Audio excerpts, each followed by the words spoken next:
the story. Ross? I mean, when we say uncharacteristically low-key, we are still talking about thrones, you know, and Bentley limousines, Yeah. but not horses and carriages and crowns this Still a high time bar, around. yeah. Yeah, it's still a high bar, but a lot less pomp and circumstance in this year's Queen's speech, which is the official reopening of the UK Parliament by the Queen in her role as head of state.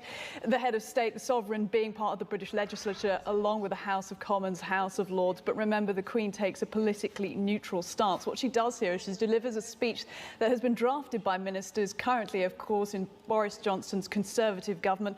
And that's why the speech matters to us. It's not just symbolic, it's a to-do list of what the British government is setting out to do this year in terms of economic, domestic and foreign policy. Now, earlier on in the show, you had Heather Connolly from CSIS on talking about the renewed calls for example, a Scottish independence referendum in a disunited kingdom, which may draw a lot of focus UK-wise inwards rather than outwards, but there was some focus on outwards in the speech.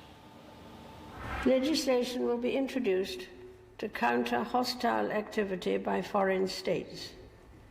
My ministers will implement the integrated review of security, defence, development and foreign policy.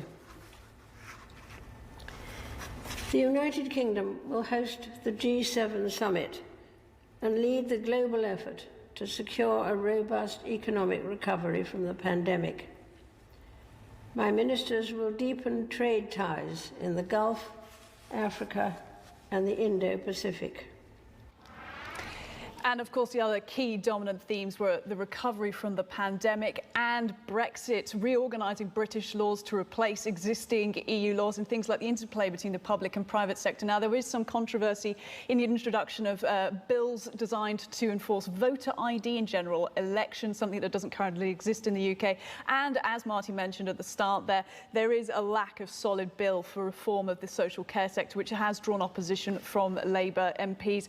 And after the speech, MPs do take the speech to the House of Commons, where they debate it. This normally takes up to 5 days, but again, Mandy, it does normally pass without much debate. Boris Johnson actually getting some laughs in the House of Commons by asking for jobs, rather than jabs. Absolutely. She's remarkable.